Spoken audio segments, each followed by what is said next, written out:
नमस्कार, Tirupati commerce classes में आप सभी का स्वागत है। जैसे कि आप सभी देख सकते हो ये वाणिज्य का सिलेबस है, ठीक है ना? आज हम लोग व्यवसाय अध्ययन एवं प्रबंध इसका जो फर्स्ट टॉपिक है व्यवसाय का परिचय, ये पढ़ना शुरू करेंगे। वैसे तो इसमें अवधारणा, विशेषताएं, उद्देश्य, व्यवसाय का वर्गीकरण, उद्योग, वाणिज्य एवं पेशा, व्यावसायिक संगठन का चुनाव, लघु स्तर व बृहत स्तर, उद्योगों के प्रकार, वाणिज्य का वर्गीकरण, व्यावसायिक जोखिम, प्रकृति एवं कारण, ये इतनी चीज़ें हैं। तो आज हम लोग देखते हैं कितने इसमें चीज़ें कवर हो सकती हैं। आज हम कोशिश करेंगे कि अवधारणा, विशेषता, उद्देश्य, ये 3 चीज़ें कवर हो जाएँ, ठीक है ना? और फिर इस टॉपिक, चूँकि ये टॉपिक बड़ा है, इसके हम 3 वीडियोज़ बना देंगे।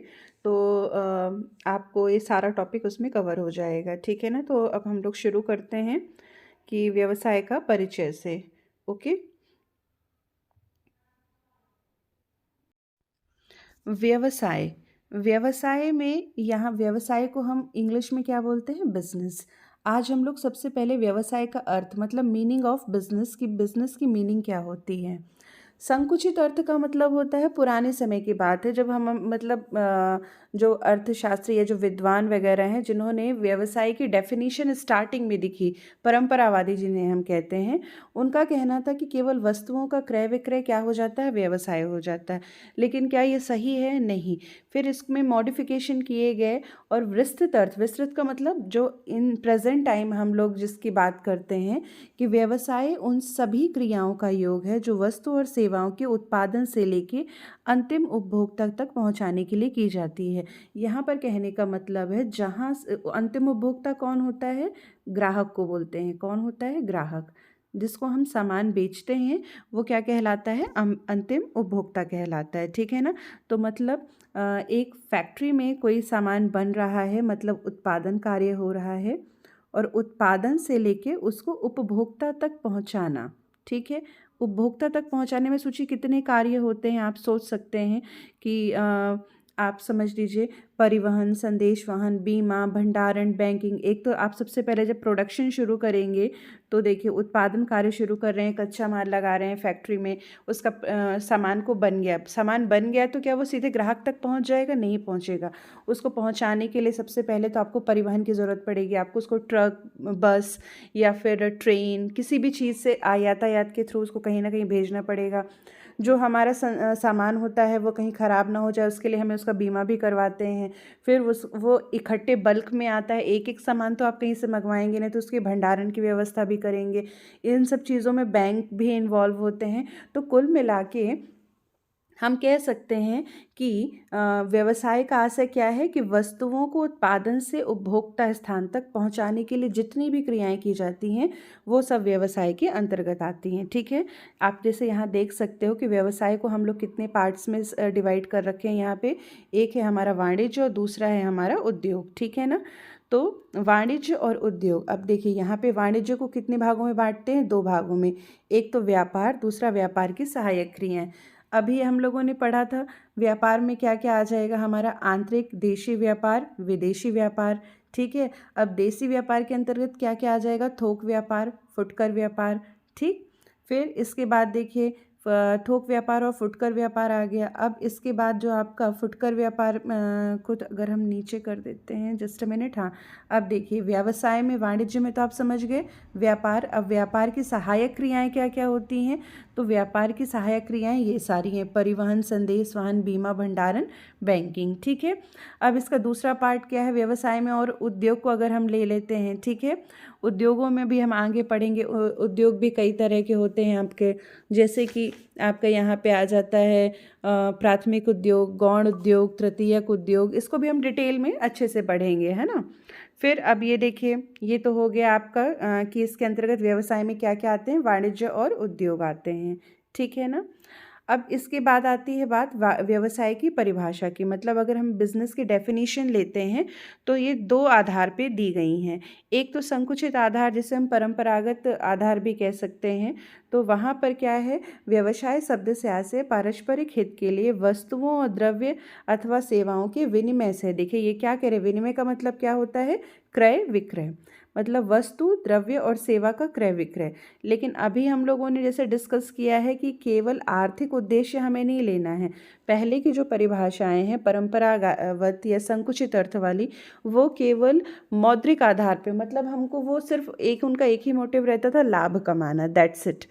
ठीक है ना। उनमें फिर कुछ मॉडिफिकेशन किए गए और उस मॉडिफिकेशन करने के बाद जो इन प्रेजेंट टाइम हम लोग पढ़ते हैं वो क्या है, देखिए। व्यवसाय एक ऐसी संस्था है, मतलब आप इसमें से कई परिभाषाएं कोई सी भी एक देख सकते हैं। जैसे मैं आपको एक परिभाषा से समझा देती हूँ।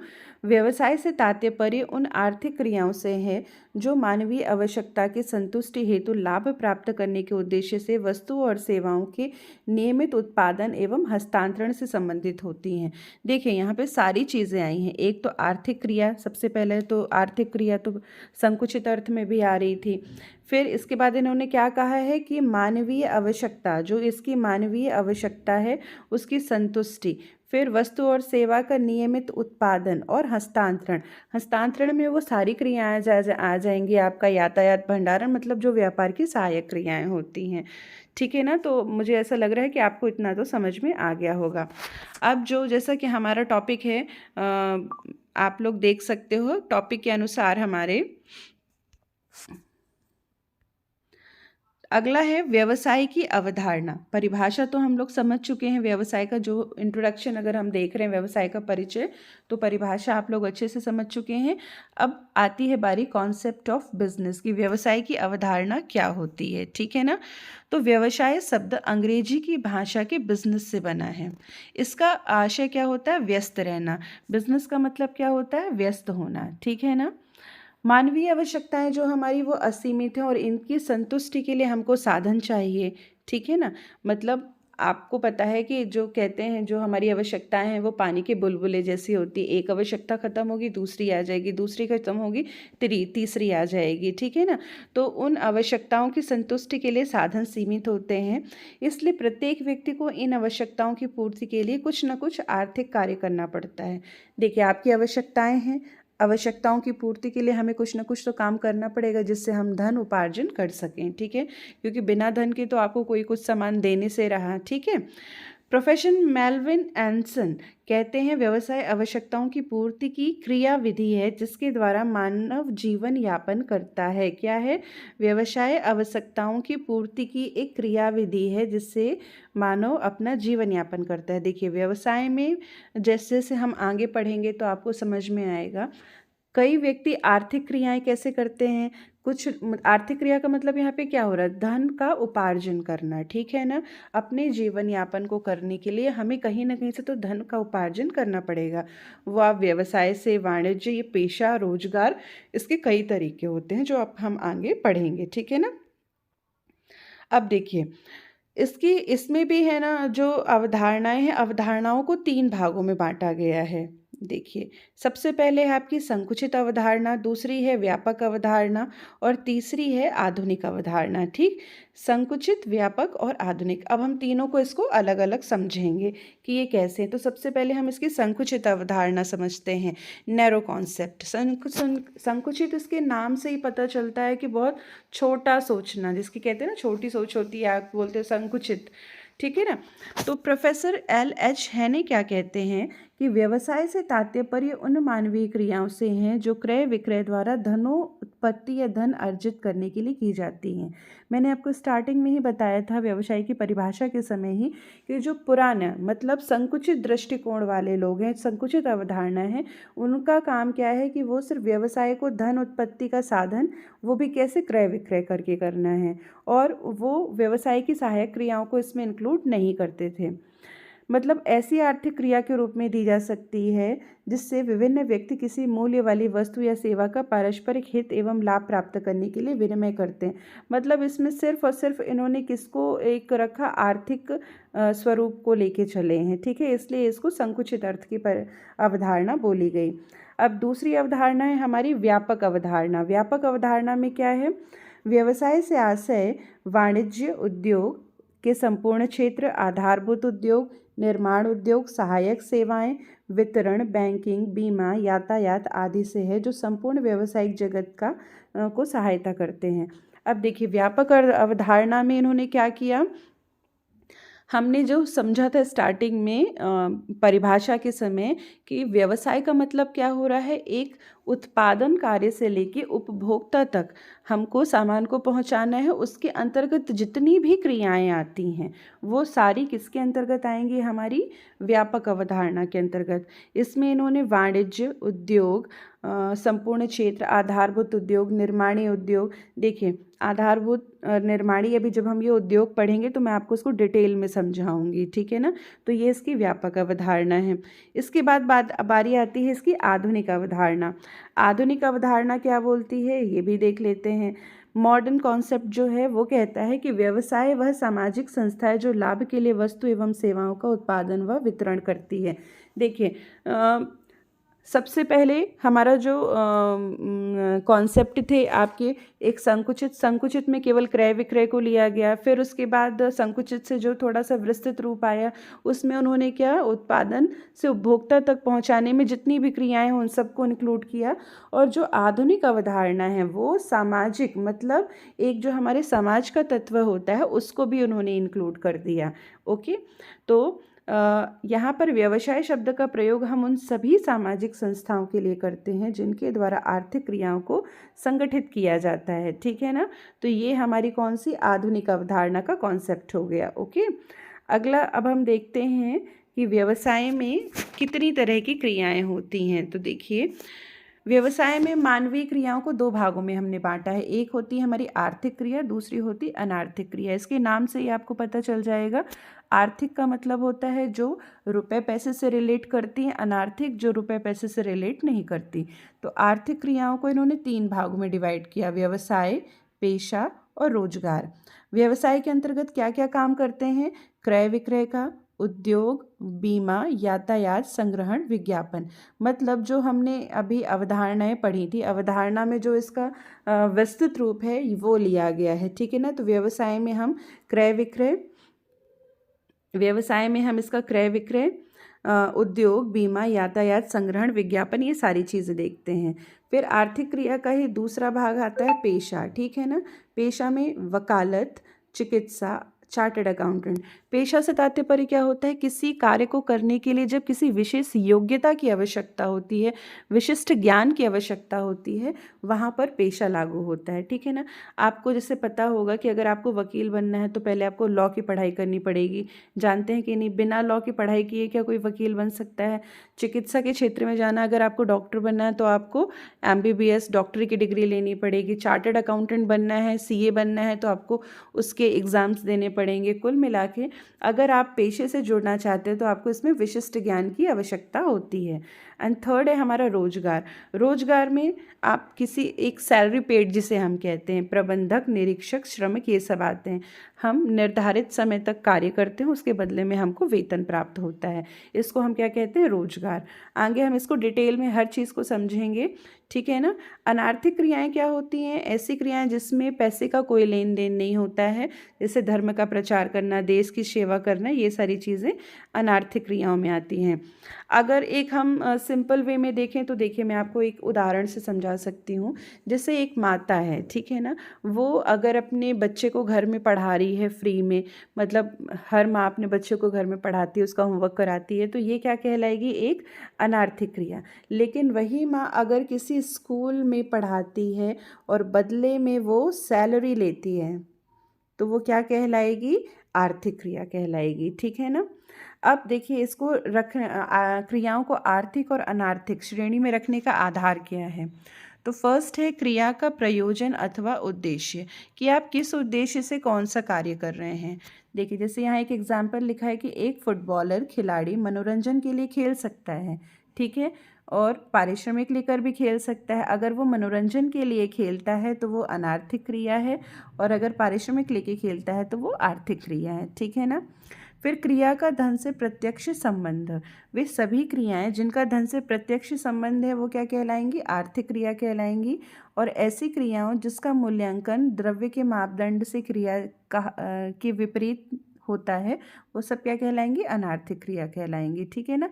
मतलब आप ऐसा कोई भी कार्य कर रहे हैं, जैसे एक नर्स है वो अपने घर पे कार्य करेगी तो उसे कोई पैसे नहीं मिलेंगे, तो वो क्या कहलाएगी, अनार्थिक क्रिया होगी।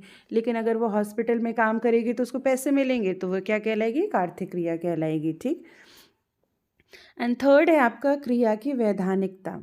धन से संबंधित सभी क्रियाएं जो राज्य के वैधानिक नियमों का उल्लंघन नहीं करती वो क्या कहलाती हैं, आर्थिक क्रियाएं कहलाती हैं। ठीक है। और लेकिन ये वैधानिक होनी चाहिए, ये भी ध्यान रखिए। जैसे घूसखोरी, चोराबाजारी, चोरी, डकैती, अगर ये सारी क्रियाएं आर्थिक हैं लेकिन वैधानिक नहीं हैं तो ये अनार्थिक होंगी, मतलब इनको हम आर्थिक क्रियाएं, लीगल होना चाहिए हमारी। ठीक है। अगले है फिर आपकी मानवीय क्रियाएं। मानवीय क्रियाएं वही जस्ट अभी मैंने आपको समझाया कि आर्थिक और अनार्थिक। ठीक है ना। अब देखिए आर्थिक क्रियाएं कितनी, 3 तरह की होती हैं, अब जिसको हम डिटेल में पढ़ने वाले हैं। पहला तो व्यवसाय, जिसकी डेफिनेशन हम लोगों ने देख ली है।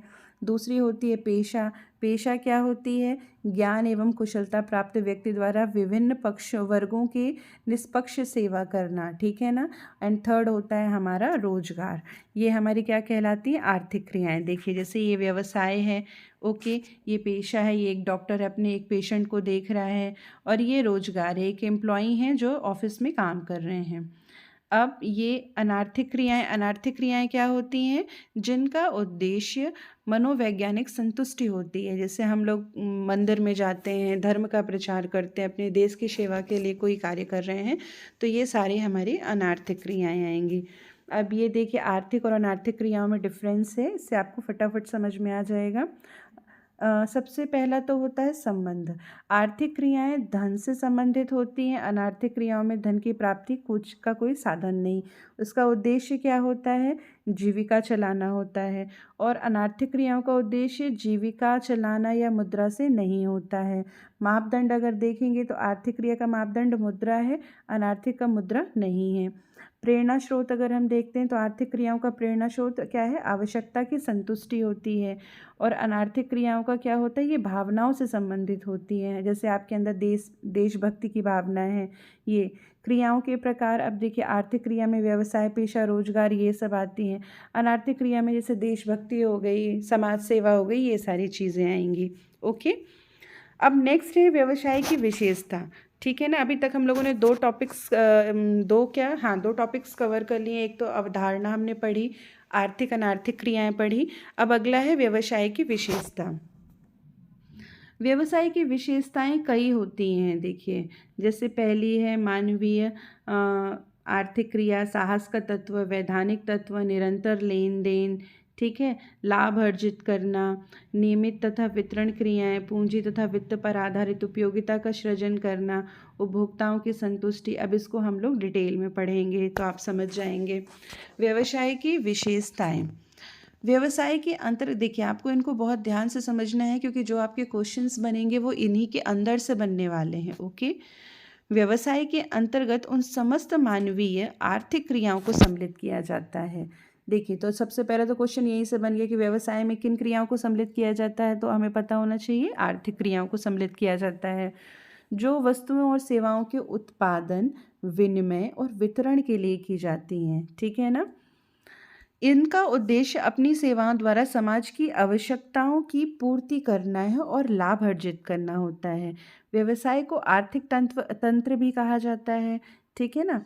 फिर इसके बाद अब देखिए अगर हम इसकी विशेषताओं को देखते हैं तो मानवीय आर्थिक क्रिया। व्यवसाय की जो एक प्रमुख विशेषता होती है कि व्यवसाय की जो आर्थिक क्रिया है ना, केवल मनुष्य के द्वारा ही संपन्न होती हैं, किसी पशु पक्षी या जानवर के द्वारा नहीं होती हैं। मतलब जो जीविकोपार्जन है, मतलब जो हमें जीवित रहने के लिए अपनी आजीविका चलाना है ना, वो केवल मनुष्य को ही आवश्यक है, इसलिए मानवीय आर्थिक क्रिया होती है। इसमें मानव तत्व इम्पॉर्टेंट होता है। सेकंड है आपका साहस का तत्व। साहस का मतलब क्या होता है कि देखिए बिना साहस के कोई भी व्यवसाय नहीं कर सकते। एक कहावत बनी है, more risk and more profit. आप जितना ज़्यादा रिस्क उठाएंगे उतना ज़्यादा आपको प्रॉफिट होगा। तो अगर आपको कोई भी बिजनेस करना है तो इसमें साहस तो मच इम्पॉर्टेंट, सबसे ज़्यादा इम्पॉर्टेंट तत्व है हमारा। ओके। अगला आता है फिर हमारा वैधानिकता का तत्व। वैधानिकता का मतलब क्या होता है कि वो अवैध नहीं होना चाहिए, गवर्नमेंट के रूल्स रेगुलेशन के अकॉर्डिंग होनी चाहिए। आप जो भी कार्य कर रहे हैं, ठीक है ना, उसमें वैधानिकता होनी आवश्यक है। हमारे जो देश के प्रचलित रीति रिवाज हैं, विधान हैं, उसके अनुसार ही हमें अपना कार्य करना है, ठीक है ना, कानून के अनुसार होना चाहिए। फोर्थ है निरंतर लेन देन। देखिए, यहाँ पर बात आ रही है कि व्यवसाय हम किसे कहेंगे। तो जिस वस्तु और सेवाओं को विनिमय को व्यवसाय कहा जाता है, जो निरंतर और नियमित रूप से होता है। मान के चलिए, मैं आपको एक एग्जांपल देती हूँ। एक व्यक्ति है जो क्या करता है कि कहीं घूमने जाता है, उसे कोई सामान पसंद आ जाता है और वो 2-4 पीसेस ज़्यादा ले आता है, और फिर वो अपने जब घर वापस आता है तो सोचता है कि मैं इसका क्या करूँ। तो वो आस पड़ोस के लोग देखने आते, किसी को कुछ पसंद आए तो वो वन टाइम क्या करता है कि अब उसको लगता है कि मेरे पैसे निकल आए, तो वो लोगों को दे देता है और बदले में जो भी उसकी कॉस्ट रहती है वो ले लेता है। तो क्या इसको हम व्यवसाय कहेंगे? नहीं। अगर कोई ऐसी क्रिया जो रेगुलर होती है, व्यवसाय का मतलब क्या होता है? नियमित रूप से लेन देन होना। ऐसे इन 1 दिन या 2 दिन के लिए नहीं। आप जब रोज़ रोज़ वही कार्य करेंगे, रोज़ सामान बेचेंगे, खरीदेंगे। जैसे एक दुकानदार होता है, वो अपनी दुकान से पर डे दिन भर सामान का क्रय विक्रय करता है, उससे हम क्या कहते हैं? व्यवसाय कहते हैं। तो मतलब निरंतर लेन देन होना चाहिए, तभी वो क्रिया क्या कहलाएगी? व्यवसायिक क्रिया कहलाएगी। एंड फिफ्थ है लाभ अर्जित करना। देखो, तो बिना लाभ के तो किसी भी व्यवसाय की कल्पना करना ही बेकार है, ठीक है ना। बिना लाभ के व्यवसाय व्यवसाय नहीं होता। अगर आप अपने जो भी कार्य कर रहे हैं उसमें आपका जो मुख्य उद्देश्य लाभ कमाना नहीं है, तो फिर वो एक आर्थिक क्रिया नहीं मानी जाएगी, ठीक है ना। तो कहते हैं ना, बिना खार के मुरब्बा, बिना उस लाभ के तो कोई व्यवसाय हो ही नहीं सकता है। विनिमय तथा वितरण।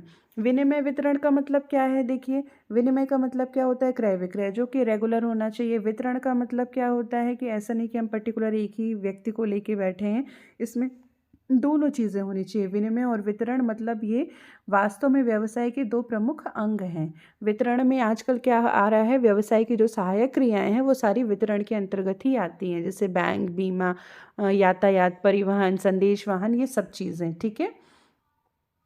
अगला है आपका पूंजी तथा वित्त पर आधारित।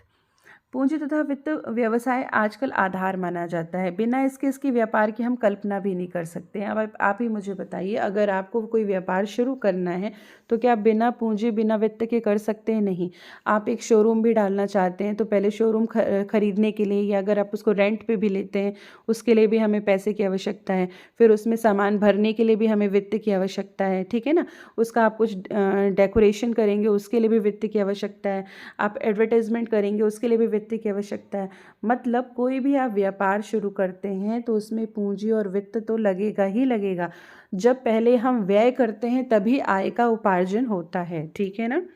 फिर अगला पॉइंट है आपका उपयोगिता का सृजन करना। उपयोगिता का सृजन का मतलब होता है, उपयोगिता का सृजन करना मतलब एक व्यवसाय के माध्यम से वस्तुओं में उपयोगिता का सृजन या निर्माण किया जाता है। उपयोगिता का सृजन स्थान, आकार, समय तथा अधिकार पर होता है, ठीक है ना।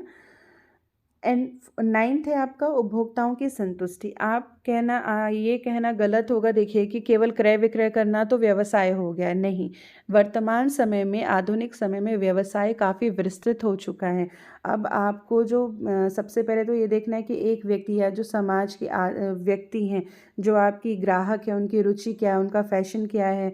व्यवसायी अपने अनुसार कोई सामान नहीं बना सकता, उसको उपभोक्ता को ध्यान में रख कर उसकी रुचि, फैशन, ये सारी चीज़ों को देखना है। उसको अधिकतम से अधिकतम संतुष्टि किस चीज़ से मिलेगी, इस बात का ध्यान रखना है और उसके हिसाब से उत्पादन कार्य करना है, जो ग्राहक की आवश्यकता है उसको देखते हुए, ठीक है ना। अगला है आपका सामाजिक लाभ। सामाजिक लाभ में मतलब क्या है? व्यवसाय एक आर्थिक क्रिया है जिसका उद्देश्य व्यक्तिगत लाभ ना होकर सामाजिक लाभ भी होता है, ठीक है। आज उत्पादन स्वयं के लिए नहीं होता है बल्कि बाजार के लिए होता है। जैसे कि मैंने बताया कि जो हमारी जब हमने अवधारणाएं देखी थी, तो जो आधुनिक अवधारणा है वो क्या कहती है कि क्रय विक्रय लाभोपार्जन तो आवश्यक है, उसके साथ में व्यवसाय की सहायक क्रियाएं और जो आज के समय में सामाजिक लाभ, ये भी एक इम्पॉर्टेंट तत्व इसमें ऐड हो चुका है। तो ये थी हमारी क्या व्यवसाय की विशेषताएं, ठीक है ना। अगला आता है जो हमारा नेक्स्ट टॉपिक आएगा, व्यवसाय के उद्देश्य। तो व्यवसाय के उद्देश्यों को हम लोग 4 भागों में डिवाइड करते हैं। कितने भागों में? 4। पहला जो मोस्ट इम्पॉर्टेंट वो 2 होते हैं, आर्थिक उद्देश्य और दूसरा आपका सामाजिक उद्देश्य, ठीक है। लेकिन पढ़ेंगे जैसे हम लोग तो 4 उद्देश्य देखे जाते हैं। पहला आर्थिक उद्देश्य, दूसरा सामाजिक उद्देश्य और तीसरा मानवीय उद्देश्य और राष्ट्रीय उद्देश्य, ठीक है ना। अब इसको हम लोग डिटेल्स में देख लेते हैं, व्यवसाय के जो उद्देश्य होते हैं। तो देखिए, सबसे पहला जो आता है हमारा वो है आर्थिक उद्देश्य। आर्थिक का इसके नाम से ही पता चलता है, आर्थिक का मतलब क्या होता है? अधिकतम लाभ कमाना। आर्थिक उद्देश्य में लाभ प्राप्त करना, ये एक हमारा मेन मोटिव होता है। लाभ आर्थिक क्रिया के लिए मूलभूत प्रेरणात्मक शक्ति है। अब सोचिए, अगर कोई कह दे कि आपको व्यवसाय करना है लेकिन उससे आपको कोई प्रॉफिट नहीं होगा, लेकिन आपको दिन भर बैठ के सिर्फ क्रय विक्रय करना है, तो क्या आपका मन लगेगा? नहीं लगेगा। अगर हम कोई भी बिजनेस करना चाहते हैं ना, तो जब तक उसमें प्रॉफिट ये इंक्लूड नहीं होता है तो वो व्यवसाय की श्रेणी में आएगा ही नहीं। तो जो हमारा मेन ऑब्जेक्ट होता है, मेन उद्देश्य होता है, वो लाभ प्राप्त करना ही होता है, ठीक है। फिर इसके बाद जैसे एक ये है डॉक्टर रेल्फ हार्बिज, ये क्या कहते हैं कि लाभ व्यावसायिक क्रिया का नवजीवन स्रोत है। लाभ के बिना व्यावसायिक क्रियाओं का संचालन नहीं किया जा सकता, ठीक है ना। अगला है आपका व्यवसाय वस्तु तथा सेवाओं का उत्पादन, ठीक है ना। व्यवसाय एक अन्य आर्थिक उद्देश्य क्या है हमारा? वस्तुओं और सेवाओं का उत्पादन। और ये किस हिसाब से किया जाता है? जो हमारा उपभोक्ता है उसकी रुचि, आय और फैशन के अकॉर्डिंग ही हम वस्तुओं और सेवाओं का उत्पादन करते हैं। अभी हमने विशेषताओं में ये देख लिया है, ठीक है। नेक्स्ट है हमारा उपभोक्ताओं की संख्या में वृद्धि। एक बात मुझे बताइए, जब आप कोई व्यवसाय करने वाले हैं तो क्या जैसे आपका दिन भर में 1 या 2 ग्राहक आए आपके यहाँ और सेल हो गई, तो क्या आप उतना खुश रहोगे? नहीं। आप चाहते हो ना कि अधिक से अधिक लोग हमारे यहाँ आएँ, अधिक से अधिक उपभोक्ता हमारे पास आएँ और वो ज़्यादा से ज़्यादा सामान को खरीदें, ठीक है ना। वर्तमान समय में अधिकांश वस्तुओं का उत्पादन विनिमय करने के लिए ही किया जाता है, ठीक है। प्रोफेसर पीटर क्या कहते हैं कि ग्राहक बनाना ग्राहक की व्यवसाय की आधारशिला है। बिना ग्राहक के तो कुछ होता नहीं है। मतलब उपभोक्ताओं की संख्या हम चाहते हैं कि दिनों दिन वृद्धि होती जाए। जितना ज़्यादा उपभोक्ता आए, जितने ज़्यादा ग्राहक आएंगे हमारे पास, उतना ज़्यादा हमारा सामान बिकेगा और हम उतना ज़्यादा प्रॉफिट गेन करेंगे, ठीक है ना।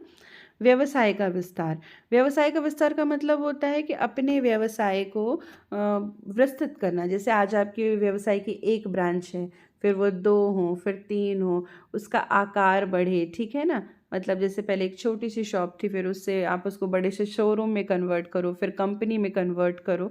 तो कोई भी व्यक्ति होता है वो ये चाहता ही है कि व्यावसायिक संस्था के लिए आवश्यक है कि वह कम से कम इतना लाभ तो अर्जित करे कि व्यवसाय के भावी जोखिमों को पूरा करे। भावी जोखिम का मतलब क्या होता है? देखिए, ज़रूरी नहीं है कि हर साल आपको प्रॉफिट ही हो। देखिए, जैसे अभी इसके पहले कोरोना आया था 2019-20, आपने देखा होगा पूरा मार्केट बंद हो गया था। तो इससे लोगों को जिनके पास रिज़र्व फंड थे उनका बिज़नेस तो चलता रहा, लेकिन जो रोज़ कमाना रोज़ खाना या जो न्यू बिज़नेस ऑर्गेनाइजेशन थे, बहुत सारे बंद हो चुके थे। उसका रीज़न क्या था? केवल यही रीज़न था कि उनके पास पर्याप्त फंड नहीं थे। तो हमको व्यवसाय के विस्तार के हिसाब से फंडिंग भी रखना है। नवप्रवर्तन का मतलब क्या होता है? नई नई वस्तुओं का उत्पादन करना। मतलब जैसा बाज़ार में प्रतिस्पर्धा, देखिए आप देखिए एक ही सामान, जैसे आप एक बुक ले लेते हैं, मान के चलिए कोई बुक है, तो आपको पता है कि एक बुक के कम से कम आपको 50 राइटर मिल जाएंगे, उनमें कंपटीशन रहता है। पेन होते हैं, एक जैसे ब्लू पेन अगर मैं कहूँगी तो मार्केट में 1000 से ज़्यादा वैरायटी हैं, तो एक कंपटीशन होता है। तो आपको उस कंपटीशन को कैसे कॉम्पीट करना है, आपका जो सामान है ज़्यादा से ज़्यादा कैसे बिके, तो उसमें कुछ ना कुछ नव प्रवर्तन, कुछ ना कुछ नई नई चीज़ें आपको उसमें डालनी पड़ती हैं, ठीक है। ये तो हो गए हमारे क्या थे आपके आर्थिक उद्देश्य। लाभ प्राप्त करना, वस्तु सेवाओं का उत्पादन करना, उपभोक्ताओं की संख्या में वृद्धि करना, व्यापार का विस्तार करना और नव प्रवर्तन। ये जो हमारे 5 पॉइंट है, ये व्यवसाय के उद्देश्य। अगर आर्थिक तरीके से हम देखें तो। ठीक है, नेक्स्ट है हमारा सामाजिक उद्देश्य। अब बारी आती है सोशल ऑब्जेक्टिव। ठीक है, तो सोशल ऑब्जेक्टिव में फर्स्ट क्या होता है, रोजगार के अवसर उपलब्ध कराना। अब सीधी सी बात है, देखिए अभी हम लोगों को पता है कि हमारे यहाँ आधुनिक विचारधारा अवधारणा भी लग रही है, उसमें क्रय विक्रय के साथ साथ हमको प्रॉफिट तो गेन करना ही है, साथ में जो व्यापार की सहायक क्रियाएं और एक सामाजिक जो स्वरूप है वो हम अपने समाज को भी लेके चलना है। ठीक है, तो व्यवसाय एक महत्वपूर्ण सामाजिक उद्देश्य समाज में रहने वाले व्यक्तियों को रोजगार के अवसर भी देना है। ठीक है ना, ताकि लोग बेरोजगार ना रहें। जितना ज़्यादा आपका व्यवसाय बढ़ेगा, देखिए जैसे मान के चलिए आपकी कोई फैक्ट्री है, तो फैक्ट्री में आप सामान के उत्पादन कार्य के लिए मजदूरों को रखोगे, फोरमैन को रखोगे, सुपरवाइज़र को रखोगे। ठीक है, उससे कितने सारे डिवीज़न होते हैं। अब सामान बन जाएगा तो उसकी पैकिंग भी करवाएंगे, परिवहन करेंगे, संचार, मतलब अब एक सोचिए, एक सामान को बनाने में कितना सारे वर्कर्स, कितने लोगों को आप रोजगार दे देंगे। तो ये हमारी क्या एक मॉरल रिस्पॉन्सिबिलिटी होती है, सामाजिक उत्तरदायित्व होता है।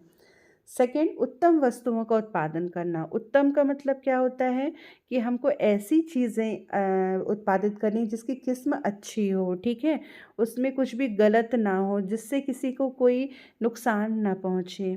ठीक है ना, कोई मिलावट का सामान नहीं होना चाहिए, आपको अपने उपभोक्ता को धोखा नहीं देना है। मतलब ऐसी चीज़ों का उत्पादन करना है जो उसकी स्वास्थ्य की दृष्टि से भी अच्छी हो और उससे किसी को कोई हानि ना हो। ठीक, एंड थर्ड है उचित कीमत पर माल को उपलब्ध कराना। जैसे कि मैंने आपको बताया कि एक तो अपने यहाँ प्रतिस्पर्धा बहुत ज़्यादा है, एक ही सामान के कई उत्पादक रहते हैं, तो आपको अपने सामान, आपका जो वस्तु की मांग है वो बार बार बढ़े, आपको आय हो, वृद्धि हो और आपके जो उपभोक्ता हैं वो भी संतुष्ट हों, तो और काला बाजारी वगैरह नहीं हो। तो एक प्रोफेसर फोर्ड है, क्या कहते हैं, सर्वप्रथम उद्देश्य सेवा, दूसरा लाभ कमाना होना चाहिए। यही हमारा सामाजिक उद्देश्य होता है। मतलब आप जो भी सामान बनाएं उसमें ये तो देखें कि आपको लाभ हो, प्रॉफिट हो, लेकिन उसकी कीमत भी सही रहे, जो आपकी ग्राहक की जेब भी, उसका भी ध्यान आपको रखना है। ठीक है, नेक्स्ट आपका फोर्थ है राष्ट्रीय संसाधनों का उचित उपयोग करना। ठीक है, देखिए जैसे पंडित जवाहरलाल नेहरू ने क्या कहा था कि भारत एक विकासशील देश है, यहाँ कृषि के साथ औद्योगिक प्रगति के लिए पर्याप्त क्षेत्र पड़ा है। आर्थिक उन्नति के लिए हमारा नारा होना चाहिए, व्यावसायिक संगठन करो या नष्ट हो जाओ। यह बात तभी संभव हो सकती है जब संसाधनों का उचित दोहन। संसाधन यहाँ पे क्या है, देखिए एक तो आपके प्राकृतिक संसाधन होते हैं जिसमें जितने भी ऊर्जा, जैसे पेट्रोल, डीजल, ये, और दूसरा आपका पर्यावरण। आपको जो भी सामान बनाना है, आपके आसपास का पर्यावरण भी अच्छा रहे, संसाधन भी सही रहे। जैसे आपने देखा होगा, लोग फैक्ट्रियों में सामान बनाते हैं और उसका जो वेस्टेज रहता है नदियों में बहा देते हैं, तो उससे क्या हो रहा है, पोल्यूशन हो रहा है। तो जो आपके संसाधन हैं उनको भी ध्यान में रखना है कि वो भी खराब ना हो। उसके लिए आपको पता है कि कई नियम कानून बना दिए गए हैं जिसका कड़ाई से पालन भी किया जाता है। ठीक है, फिर इसके बाद सरकार के साथ उचित संबंध रखना। सरकार के साथ उचित संबंध का मतलब यहाँ पे क्या हो रहा है, आपने देखा होगा आजकल जो हमारी गवर्नमेंट है उसका हस्तक्षेप हर जगह है। आप कोई भी व्यापार शुरू करते हो तो आपको कई तरह के लाइसेंस लेने होते हैं, सरकार के द्वारा बनाए गए नियमों का पालन करना होता है। उसका रीज़न है ताकि जो हमारा पर्यावरण है वो भी सुरक्षित रहे, आपका सामान भी और उचित मूल्य पे लोगों को मिले, काला बाजारी, मिलावट, इन सब चीज़ों को रोकने के लिए भी गवर्नमेंट को बहुत ज़्यादा स्ट्रिक्ट रूल्स फॉलो करने पड़ते हैं। तो ये तो हो गए हमारे क्या सामाजिक उद्देश्य। ठीक है ना, सामाजिक उद्देश्य हमारे कितने हैं, रोजगार के अवसर उपलब्ध कराना, उत्तम वस्तुओं का उत्पादन करना, उचित मूल्य पर माल उपलब्ध कराना, राष्ट्रीय संसाधनों का उचित उपयोग करना और सरकार के साथ उचित संबंध स्थापित करना। ठीक, अब इसके बाद हमारे मानवीय उद्देश्य, मेन इंपॉर्टेंट जो अगर आपसे कोई उद्देश्य पूछता है तो ये दो ही होते हैं, एक आर्थिक और दूसरा सामाजिक। अब थर्ड है हमारा मानवीय उद्देश्य। मानवीय का देखिए इसके नाम से ही पता चलता है, ह्यूमन ऑब्जेक्टिव्स। ठीक है ना, मतलब यहाँ पर मानव तत्व सम्मिलित है। मानव का मतलब देखिए यहाँ पर मानव से रिलेट करना है हमें कि विनियोगों को उचित प्रतिफल देना ताकि वे अधिक निवेश के लिए आकर्षित हों। विनियोजक कौन होते हैं? देखिए, आप कोई भी कार्य शुरू करते हैं तो ज़रूरी नहीं कि आपके पास पर्याप्त मात्रा में धन हो, तो हमको उसके लिए इन्वेस्टर्स ढूंढने होते हैं। तो आप मतलब जो भी कार्य करें अपने इन्वेस्टर्स को पर्याप्त उनका प्रतिफल दें, ठीक है। पूर्तिकर्ताओं को उचित कीमत दें, कर्मचारियों को उचित मान सम्मान भत्ते दें, समय समय पर उन्हें उचित मान सम्मान और मानवीय व्यवहार दें, कर्मचारियों को कार्य करने के लिए उचित और श्रेष्ठ दशाएं दें, उनके विकास का समुचित व्यवस्था करना चाहिए, दुर्घटना और अन्य प्रकार के संकट से रोकथाम करना चाहिए, श्रम कल्याण और सामाजिक सुरक्षा को उचित व्यवस्था होना चाहिए, कर्मचारियों को प्रबंध में भागीदारी देना चाहिए। जैसे आप एक एग्जाम्पल देख सकते हो, आजकल जितनी भी बड़ी बड़ी फैक्ट्री तैयार होती हैं, आपने देखा होगा कि जहाँ पे भी फैक्ट्री रहती है वो अपने वर्कर्स जो उनके यहाँ एम्प्लॉय काम करते हैं उनके लिए फ्री में हॉस्पिटल, स्कूल्स, कॉलोनी, ये सारी चीज़ें बना के देते हैं, मतलब ताकि उनको बहुत ज़्यादा सफ़र ना करना पड़े, ठीक है। तो ये किसके अंतर्गत आती हैं? ये सारी चीज़ें हमारे मानवीय उद्देश्य के अंतर्गत आती हैं। आपने टेलर और फेयोल के सिद्धांत, अभी जब ये हमारा चैप्टर कंप्लीट होगा, मतलब ये इसके बाद जब हम कहना चाहिए पढ़ेंगे इसमें व्यापार पढ़ेंगे, व्यापारिक संगठन के स्वरूप या व्यवसाय के स्वामित्व, उसके बाद कहीं ना कहीं ये आएगा। इसमें टेलर और फियोल के सिद्धांत भी हैं, तो उसमें ये सारे सिद्धांत दिए गए हैं कि कर्मचारियों को कार्य करने की उचित दशाएं देनी चाहिए, उनको प्रशिक्षण, ये सारी चीज़ें उसमें इंक्लूड होती हैं, ठीक है ना। एंड चौथा है हमारा राष्ट्रीय उद्देश्य। राष्ट्रीय, जैसे हमको इसके नाम से पता चल रहा है, नेशनल ऑब्जेक्टिव।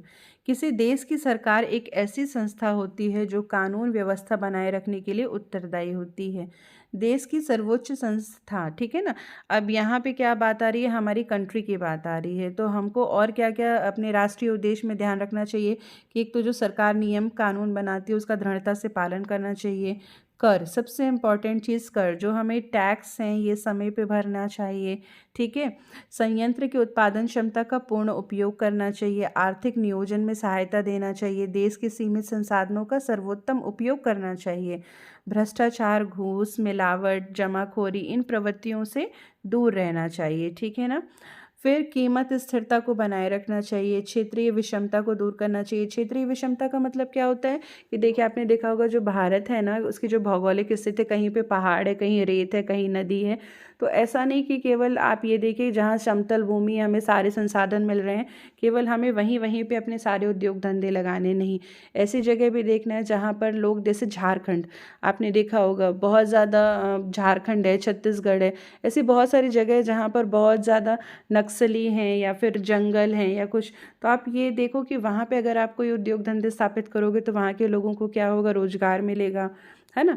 रोजगार मिलेगा तो वहाँ दूर संचार की व्यवस्था, रोड, परिवहन, सारी चीज़ें डेवलपमेंट होता है, ओके। फिर इसके बाद है आपका गला घोट या जो प्रतियोगिता होती है अनावश्यक, इन सब चीज़ों से दूर रहें। आधारभूत और सुरक्षा उद्योगों के विकास में आपको सहयोग देना चाहिए, संविधान का आदर करना चाहिए। तो ये हमारी क्या है? राष्ट्र से रिलेटेड, मतलब जो हमारे राष्ट्रीय उद्देश्य हैं वो सारे इसमें डिफाइन होते हैं, ओके। इस ये आई होप सो। देखिए, व्यवसाय का परिचय जो हमारा ये फर्स्ट टॉपिक था, इसमें अभी हम लोगों ने क्या क्या कवर कर लिया है? अवधारणा, विशेषताएं, उद्देश्य। अब देखिए, ये टॉपिक काफ़ी बड़ा है, एक वीडियो में कंप्लीट नहीं हो पाएगा, हो सकता है हमको इसके 2 या 3 वीडियो बनाने पड़े। तो अगले वीडियो में हम लोग इसके क्या बनाएंगे? व्यवसाय का वर्गीकरण मैं आपको पूरा समझाऊंगी, उद्योग, वाणिज्य, पेशा और व्यावसायिक संगठन का चुनाव, लघु स्तर व वृहत स्तर। और उसके बाद अगर ये 2 टॉपिक 2 वीडियो में कंप्लीट हो जाता है देन अच्छी है, और फिर उसके बाद जो इससे रिलेटेड जितने भी एमसीक्यूज होंगे फिर हम लोग वो लगाएंगे, ठीक है ना। आई होप सो आपको ये टॉपिक अच्छे से समझ में आ गया है। अगर आपको ये मेरा पढ़ाना पसंद आ रहा हो तो चैनल को सब्सक्राइब करें, लाइक करें, शेयर करें। Thank you for watching.